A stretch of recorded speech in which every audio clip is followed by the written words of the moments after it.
Sayyidah Zainab binti Khuzaimah ini tidak terlalu panjang, karena apalagi yang berhubungan dengan baginda Rasulullah, karena memang beliau tinggal dengan baginda Nabi Muhammad ini cuma 3 bulan. Selepas 3 bulan beliau wafat.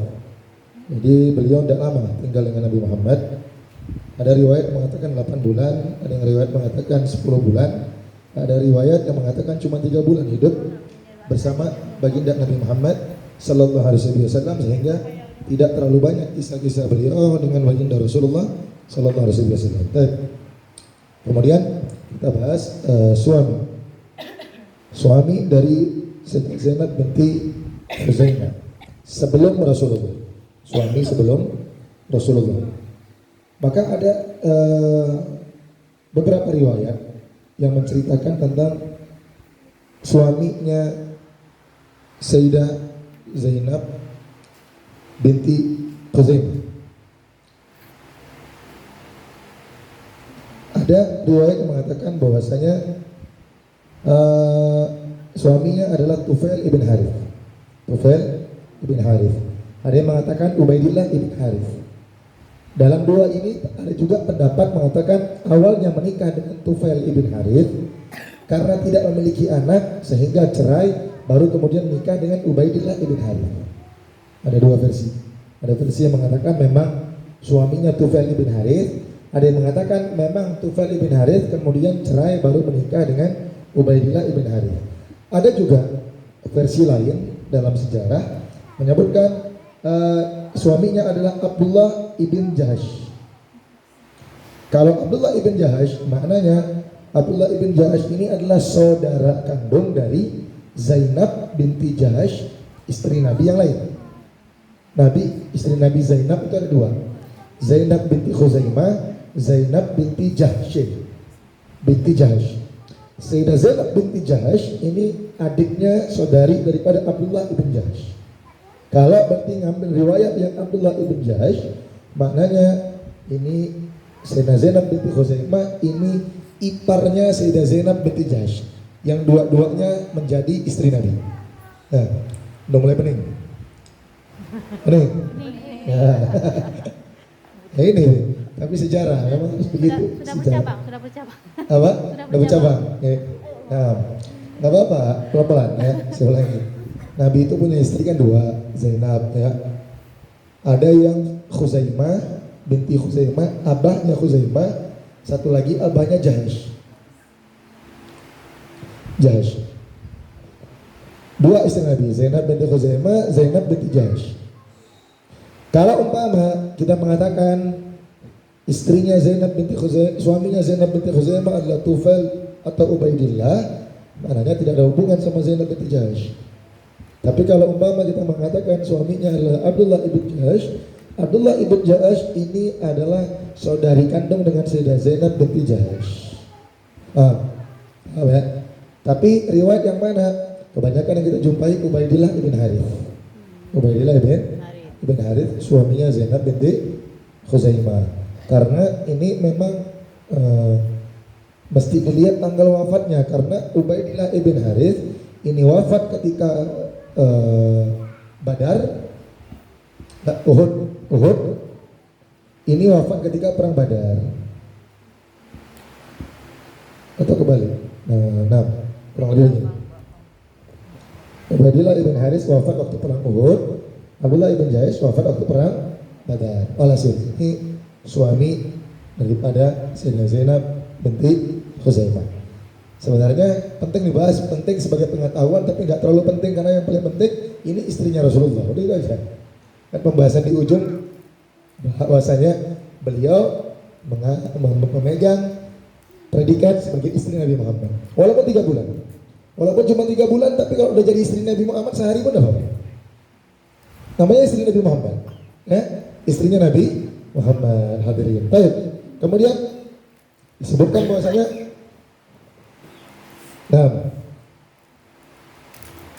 Sayyidah Zainab binti Jahash, binti Khuzaimah ini termasuk tadi kita sebutkan bahwasanya sahabat yang disebutkan bahwasanya dengan Ummul Masakin.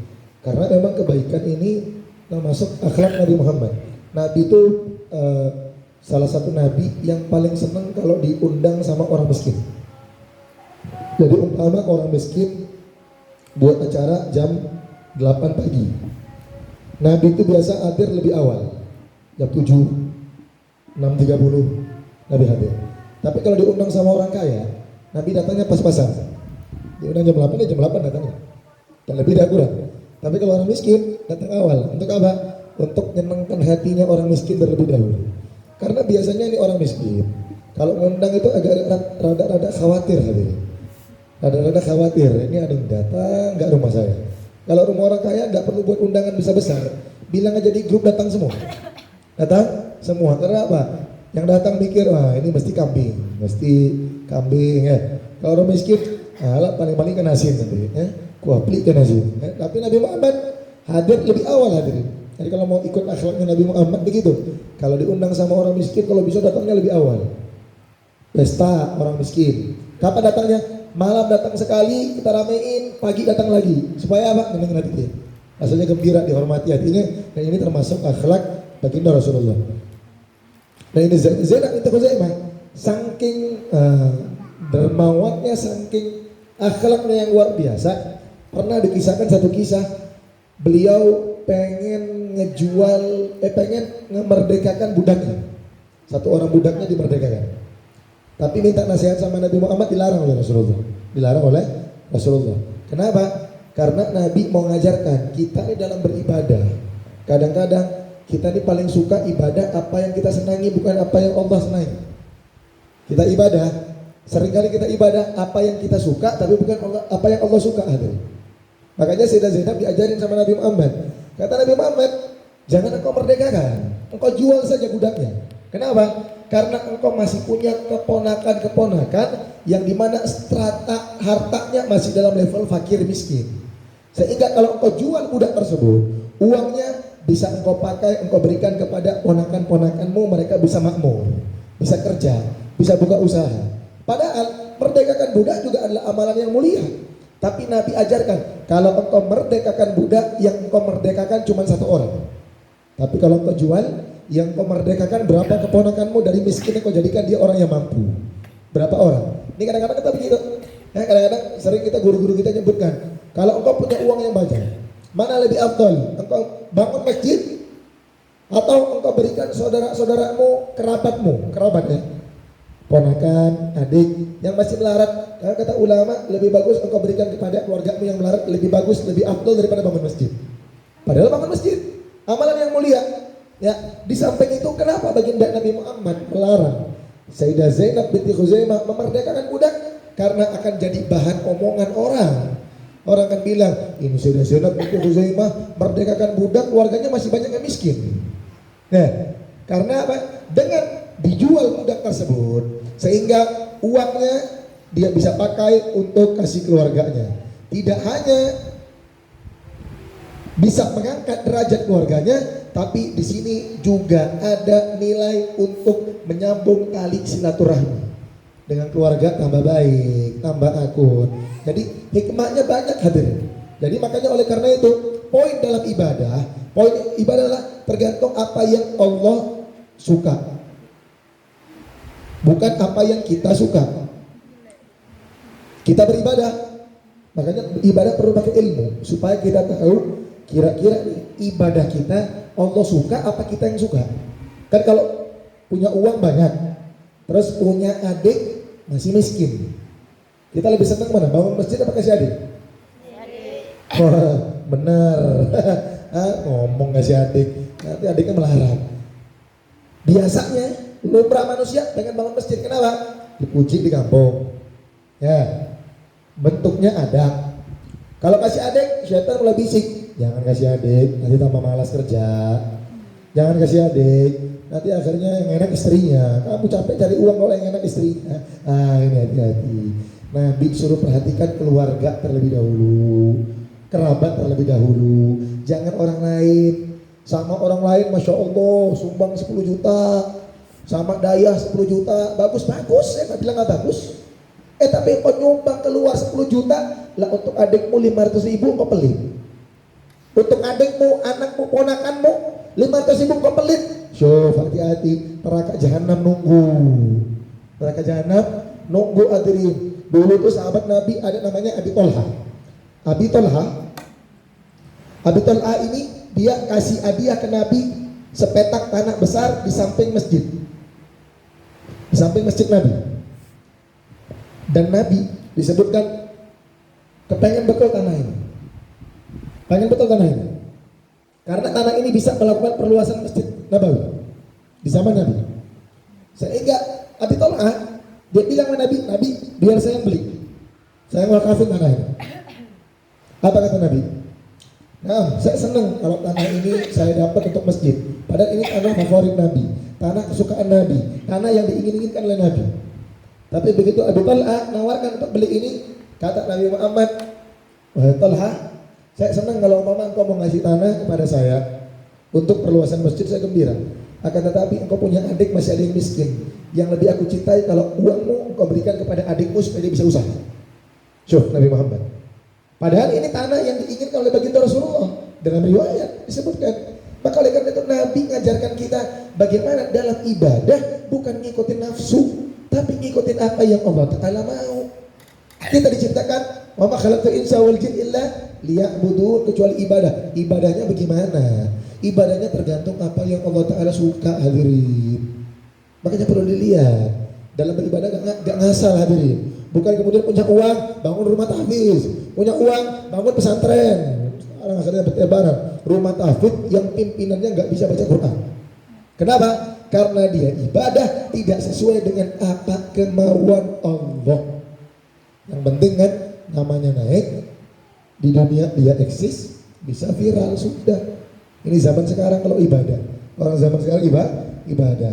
Orang zaman dulu tuh kalau ibadah nutupin ibadahnya, gak kepengen ada orang yang tahu hadirin. Kalau bisa gak ada yang tahu. Baik. Terus kemudian kita sebutkan, disebutkan bahwa selesai. Ini tadi suami daripada Sayyidah Zainab binti Khuzaimah. Dan Sayyidah Zainab binti Khuzaimah termasuk istri Nabi yang disebut gelar Ummul Masakin, dan memang tidak banyak yang bisa kita ceritakan dalam waktu 3 bulan hidup dengan Nabi Muhammad. Akan tetapi yang perlu diketahui, 3 bulan pun dia istri Nabi Muhammad, dia istrinya Rasulullah. Beliau adalah salah satu ummahatul mukminin, hadirin. Dan beliau wafat itu sebelum Nabi Muhammad wafat. Ada 2 istri Nabi yang wafat sebelum Nabi. Nabi kan punya istri berapa? 11 ya. Istri Nabi ada 11 orang, hadirin. Dalam ke-11 istri Nabi ada 2 orang yang wafat sebelum Nabi. Sebelum Nabi. Yang pertama Sayyidah Khadijah. Yang kedua Zainab binti Khuzaimah. Karena yang lain itu wafat setelah wafat Nabi.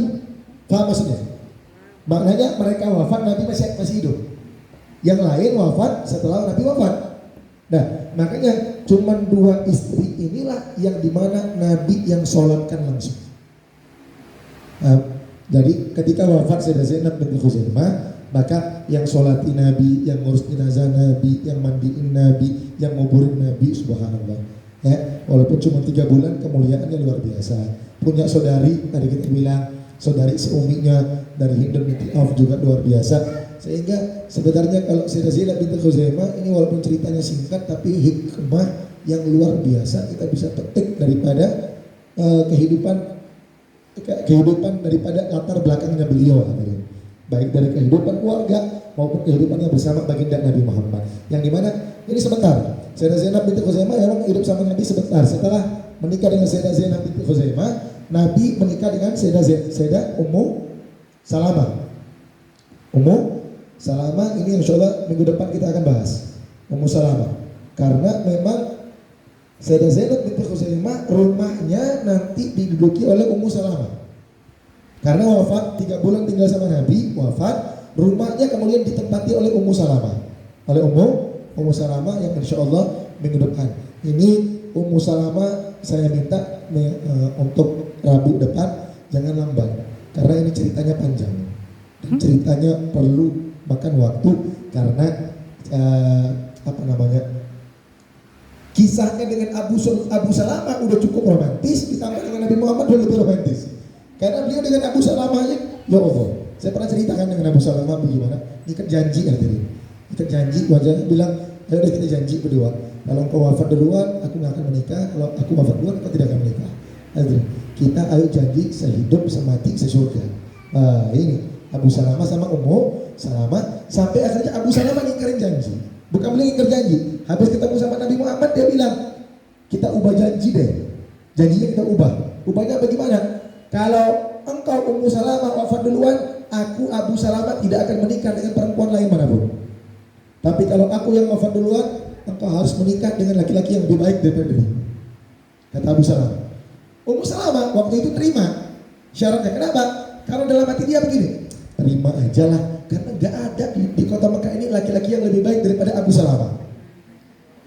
Tapi dia lupa ada Nabi Muhammad. Lupa ada Nabi Muhammad yang lebih baik daripada Abu Salamah. Insyaallah depan kita bahas tentang Sayyidah Ummu Salamah.